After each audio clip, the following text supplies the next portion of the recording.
আবারও বাংলাদেশি ৩ জেলেকে ধরে নিয়ে গেছে আরাকান আর্মি। তাদের গুলিতে আহত ২ জেলে।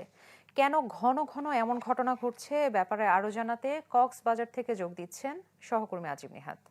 আজিম,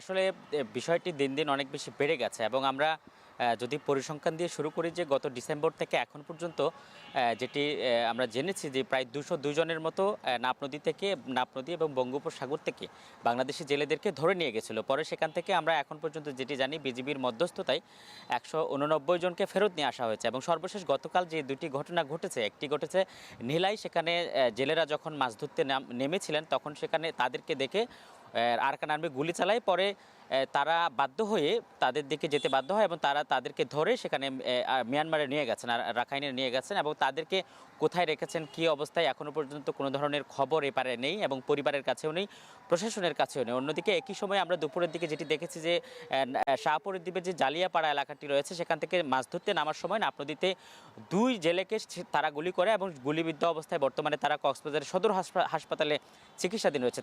তাদের বর্ণনা যেটি বলছেন যে নাপ নদীতে মাছ ধরা অবস্থায় তারা আসলে তাদের যে সীমানা রয়েছে সেই সীমানা অতিক্রম করেনি। তারপরে আরাকান আর্মি ওপার থেকে স্বপ্রণোদিত হয়ে তাদের উপর গুলি চালিয়েছিল, যে কারণে তারা দুজন বর্তমানে তাদের অবস্থা খুবই আশঙ্কাজনক বলছেন চিকিৎসকরা। এই অবস্থাটি দিন দিন বেড়ে যাওয়ার কারণে টেকনাফের মানুষের মধ্যে একটা চরম ক্ষোভ তৈরি হয়েছে। শুধু তারা নাপ নদীতে জেলেদেরকে গুলি চালিয়ে বা ধরে নিয়ে গিয়ে ক্ষান্ত হচ্ছে না, কারণ তাদের কারণে কিন্তু টেকনাফের যে স্থলবন্দরের ব্যবসা রয়েছে সেটি বন্ধ রয়েছে। ফলে এই আরাকান আর্মি দিন দিন কিন্তু বাংলাদেশের মাথা ব্যথা হয়ে উঠছে। এই অবস্থায় বাংলাদেশের সুস্পষ্ট কোনো বক্তব্য নেই। বাংলাদেশের বিজিবির পক্ষ থেকে যখনই তাদেরকে ফেরত নিয়ে আসা হয় তখনই বলা হয় যে তাদের সাথে যোগাযোগ রক্ষা করে ধরে নিয়ে যাওয়া জেলেদের ফেরত নিয়ে আসা হচ্ছে, কিন্তু কার্যকর কোনো ধরনের উদ্যোগ নিচ্ছে না। যে কারণে টেকনাফের মানুষ, বিশেষ করে জেলে সম্প্রদায় যারা বিশাল একটি অংশ যারা মাছ ধরে জীবিকা নির্বাহ করে, তারা যেটি বলছে যে এই অবস্থা দিন দিন অব্যাহত থাকলে তারা নাপ নদীতে কোনো সময় আসলে মাছ ধরতে নামতে পারবেন না। এবং এমন অবস্থা দেখাচ্ছে আরাকান আর্মি ওপার থেকে বন্দুকের মুখে, যেন মনে হচ্ছে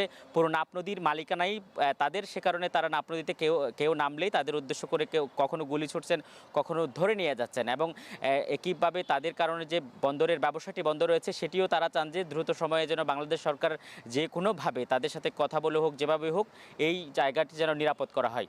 এমি,